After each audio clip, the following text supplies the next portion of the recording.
우리나라가 최빈국에서 선진국으로의 성공신화를 쓸 수 있었던 바탕에는 교육만큼은 포기하지 않았던 우리 선조들의 노력이 있었습니다.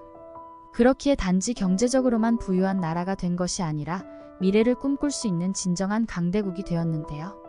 오늘 소개해드릴 사연은 한국을 방문한 뒤에 한국의 놀라운 시민의식에 경외감을 느꼈다는 영국인 대학 교수의 경험담입니다. 한국을 보고 진정한 강대국이 무엇인지 알게 되었다고 하는데요. 과연 그에게는 무슨 일이 있었던 걸까요? 영국 대학 교수의 사연입니다. 안녕하세요. 저는 영국인이고 대학 교수인 존슨입니다. 저는 현재 영국이 세계에서 가장 뛰어난 문화권을 형성하고 있다고 믿고 있었습니다. 하지만 강대국이라는 사실이 뛰어난 문화를 뜻하는 것은 아니더군요.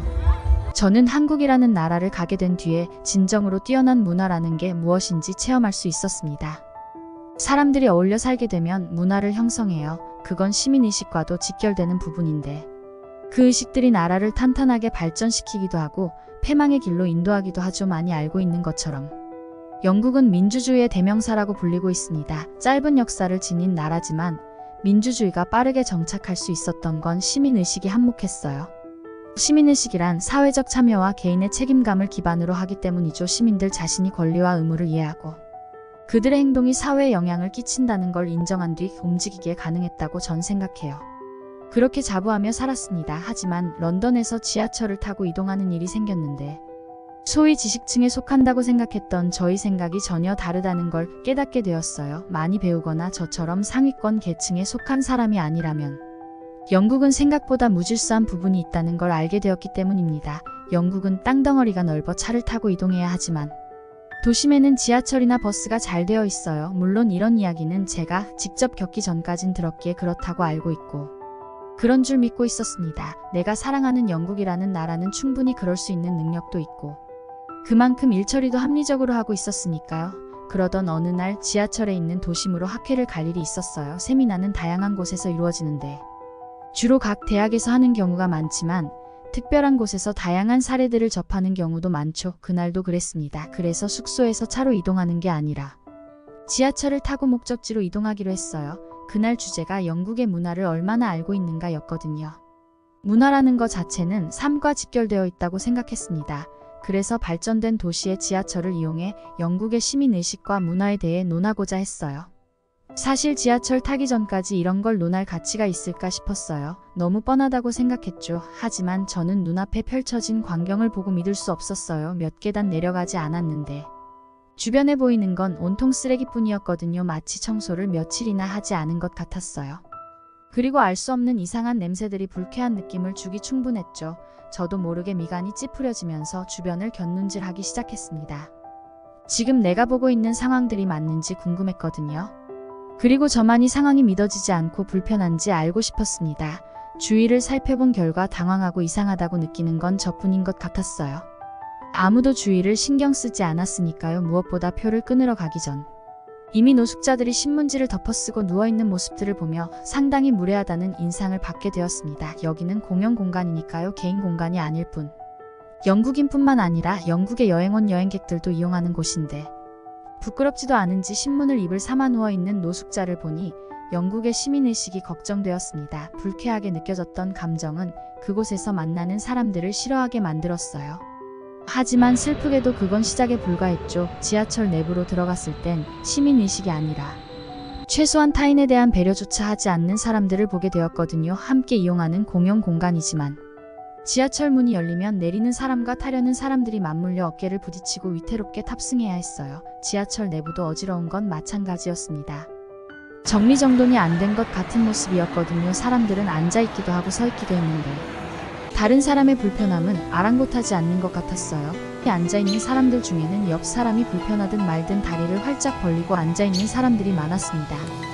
한 사람당 앉을 수 있는 좌석이 정해져 있는데도 말이에요. 늘 자동차를 타고 이동하고 도심의 메인거리 외에는 다녀본 적 없어서 이렇게 무질서한 모습을 정말 처음 보았습니다. 항상 영국은 발전된 나라로 높은 시민의식을 지녔다고 자부했어요. 그렇게 대학에서 가르쳤고 그런 사람들이 주위에 많았기 때문이죠. 하지만 그건 제가 사는 환경이 특수한 조건이었다는 걸 이제 깨닫게 되었습니다. 연신 TV에서 말하는 사회 문제들이 단지 작은 문제를 부풀려 말하는 거라 생각했거든요. TV는 사람들을 선동하는 도구 중 하나일 뿐이니까요. 물론 영국 내 언론이 다른 나라 언론보다 정확하고 사실을 말한다는 건 동의해요. 단지 내가 직접 경험했던 부분에서만 믿고 싶었던 거죠. 영국 내 실상을 직접 접하기 전까지는 말입니다. 너무 뻔하고 재미없을 것 같은 그날의 세미나는 열띤 토론을 하며 영국이 앞으로 가야 할 게 시민의식이 높아질 수 있는 방법. 그래서 생각했어요. 세계 주요 도시들을 돌며 시민의식을 비교하려는구나라고 말이에요.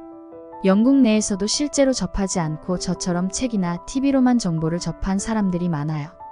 그리고 그 세상이 진짜고 전부라고 저처럼 믿는 거죠. 하지만 실제 삶을 본다면 그렇지 않다는 걸 알게 되고 자신의 생각이 얼마나 편협했는지 깨닫는 시간이 필요했습니다. 그렇게 한국행 비행기를 타러 공항에 도착했어요. 한국으로 가는 비행기를 타기 위해 출국 수속을 받는데 확실히 한국 사람들을 많이 볼 수 있었습니다. 유럽 같은 경우 다양한 나라의 사람들이 비행기를 타기 위해 대기해요. 대기자의 모습들을 보고 어느 나라 사람들이 압도적으로 많다고 정의할 수 없죠. 하지만 한국행은 한눈에 보아도 한국 사람들이라는 걸 알 수 있었어요. 왜냐면 그들은 자세부터가 달랐거든요. 자기 차례가 아닌데도 한 손에 여권과 비행기표를 들고 빠르게 수석을 마칠 준비를 했습니다. 다른 나라 사람들은 같이 기다리는 동행인과 이야기하거나 핸드폰을 보는 등 개인적인 시간을 보내느라 바빴죠. 아마 예전 같았으면 저 역시 주변 사람들을 유심히 살피며 다른 모습들을 찾으려 애쓰지 않았을 것 같아요.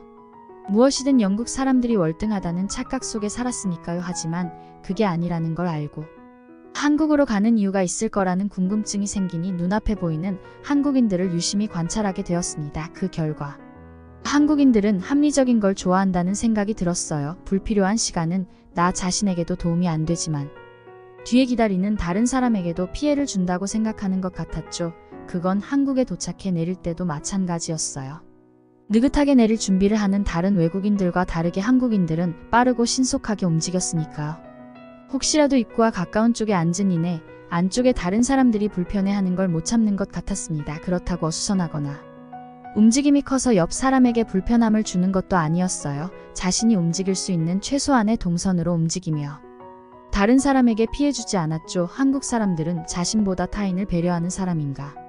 처음으로 궁금증이 생겼어요. 그리고 여러 나라를 둘러볼 필요도 없이 영국 도시 다음이 한국 도시인 걸로 보아 아마 시민의식에 뛰어날 것 같다는 기대감이 들기도 했죠. 한국에 도착한 후 서울로 이동하는데 지하철을 이용해야 했어요. 영국과 마찬가지 조건인 거죠. 그 나라의 시민의식은 지식층에만 있는 게 아니니까요. 모든 국민 모든 사람들에게 동일하게 있을 때 그 나라의 발전된 모습을 기대할 수 있기 때문입니다. 걱정되는 마음과 설레이는 마음을 반씩 가진 채 지하철로 향했어요. 초행길이지만 헤매지 않고 잘 찾아갈 수 있었던 건 영어로 된 안내가 곳곳에 잘 되어 있었기 때문이에요. 물론 마지막에 방향을 혼동해 길 가는 사람에게 물어봐야 했는데요. 그 한국인은 핸드폰을 보고 누군가와 연락을 하는 것 같았어요. 그런데 제 주변엔 그 사람밖에 없었죠. 그래서 그 한국인이 자기 일을 끝낼 때까지 기다릴 참이었어요. 다른 방법이 없었으니까요. 모를 땐 누군가에게 도움을 요청하는 게 가장 빠르거든요. 다행히 기다림은 오래되지 않았습니다. 한국인이 제가 옆으로 온 걸 빠르게 눈치채고 무슨 일인지 먼저 물었거든요. 전 지하철을 탑승하는 장소에 대해 물었고 친절한 답변을 통해 올바른 길을 찾을 수 있었어요. 그리고 지하철에 탑승했는데 깜짝 놀라고 말했습니다. 청결했거든요. 눈에 보이는 휴지나 음료수 캔 같은 쓰레기들을 찾을 수 없었어요. 지하철을 탈 때 마시던 음료를 다 마시고 빈 병만 들고 있는 한국인을 보았고 그 한국인은 영국인처럼 바닥에 빈 병을 버리지 않더라고요. 자신의 가방에 담는 모습을 보고 깜짝 놀랐습니다. 시민의식이 상당히 높아 보였으니까요. 지하철을 탈 때도 영국과 다른 모습을 한눈에 찾아냈어요. 탑승하려는 문 양쪽으로 화살표가 있었는데 탑승자는 그 선에 따라 줄을 서야 했거든요. 지하철에 도착하자 한국인들은 먼저 타려고 밀지 않았습니다. 내리는 사람들이 안전하게 모든 내린 다음에서야 줄을 선 차례대로 안전하게 탑승했죠. 많이 돌아다니지 않았어요. 한국에 도착해 지하철을 탑승한 것뿐이죠. 한국인들의 일상을 아주 살짝 엿봤을 뿐인데도 영국 시민과 다른 한국 사람들의 배려심과 시민의식을 모두 볼 수 있었습니다. 지하철에 탑승한 모습들도 사뭇 달랐어요. 음악을 크게 듣거나 옆에 앉은 사람이 불편할 정도로 다리를 쫙 벌리고 앉는 사람들을 찾을 수 없었거든요. 그들은 한정된 자기 공간에 갇혀 있는 것처럼 보였어요. 그러지 않고서야 타인에게 피해를 하나도 주지 않고 아주 조용하게 이동할 수 없으니까. 그리고 신기했던 건 내릴 때였답니다. 한국에는 외국인 우대라는 게 있는 것 같았어요. 뭐랄까? 다른 나라에서 한국에 왔으니 좀 더 편하게 이용했으면 하는 한국인들의 행동이 고스란히 느껴졌다면 이해가 좀 빠를까요? 지하철을 타거나 내릴 때 어딘가로 이동하거나 식당을 들어갈 때 등 먼저 하라는 듯한 느낌을 상당히 많이 받았어요. 혹시라도 제가 불이익을 받거나 불편할까 신경 쓰는 느낌들이 들었거든요. 그 느낌은 불쾌하지 않았어요. 티나지 않게 예의를 차리며 저를 배려했죠. 하지만 한국 사람들이 일부러 그러고 있다는 걸 깨닫는 건 오래 걸리지 않았어요. 제가 어디를 가든 한국인들보다 좀 더 빠르고 편리하게 이용할 수 있었거든요. 세 번째는 비슷한 일이 겹 일어나는 걸 알게 된 이유. 한국 사람들이 절 배려한다는 걸 알았어요. 한국 사람들끼리도 어른이나 어린아이 다친 사람들을 보면 배려한다는 건 저도 알고 있었거든요. 그런데 저도 거기에 속한다는 건 기분 좋은 느낌을 주기에 충분했습니다. 제가 한국에 머무는 시간은 단지 짧았던 며칠인데도 이방인이 아니었거든요. 그들의 삶 속에 녹아들어 함께 시간을 공유하고 공간을 사용하고 있었어요. 한국인들은 누가 시켜서 그런 것도 아니었죠. 아시아 중에서도 상당히 오랜 전통을 가진 나라라고 알고 있는데요. 조상대대로 그런 배려와 예의, 상대방을 생각하는 마음과 합리적인 행동 등이 DNA에 내재되어 있는 것 같았어요.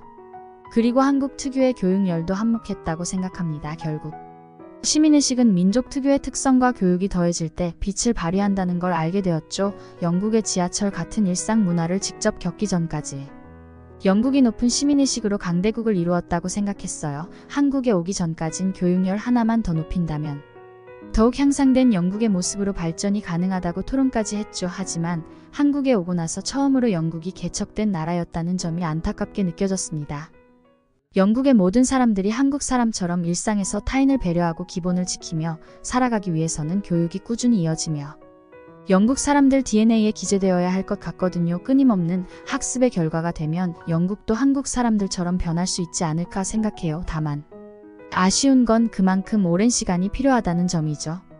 대학에서 한국 문화를 강의할 때는 보여지는 요소에 집중했어요. 영화나 드라마에서 다루고 있는 심리들이 세계인들의 열광할 만한 요소들이 있고 그게 어떤 부분인지 살펴보며 문화를 선도하기 위해 어떤 과정이 필요한지에 대해 설명하는 게 제 주된 업무였으니까. 하지만 한국에 오고 깨닫게 되었습니다. 문화는 사람들이 만들어내는 것으로 그 나라의 시민의식과 연결된다는 건 말입니다. 다른 말로 하면 정서일 수 있죠. 한국을 둘러보고 작은 부분까지 살펴본 제 느낌은 한국이 너무 저평가되고 있다는 사실이에요. 그 이유는 국방력이나 국민 소득 같은 부분들이 있을 수 있죠. 하지만 문화적인 측면, 시민의식 같은 부분들만 살펴본다면 한국은 단연코 세계 어느 나라와 견주어도 뒤지지 않을 거라고 확신할 수 있습니다. 어떻게 보셨나요? 한국을 방문하는 동안 눈이 번쩍 뜨이는 경험을 했던 영국인 대학 교수의 사연이었습니다. 문화는 실제로 함께 살아가는 사람들의 집단적 행동과 가치에 의해 형성됩니다. 그리고 그로 인해 사회가 어떻게 발전해야 할지에 대한 영향을 미치는데요.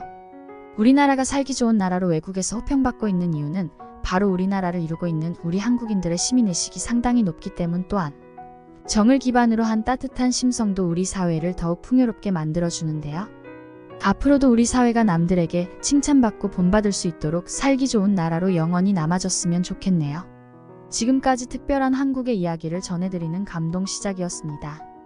구독과 좋아요를 눌러주시면 영상 제작에 큰 힘이 됩니다. 소중한 의견도 댓글로 남겨주세요. 끝까지 시청해주셔서 감사합니다. 더욱더 좋은 영상으로 찾아뵙겠습니다.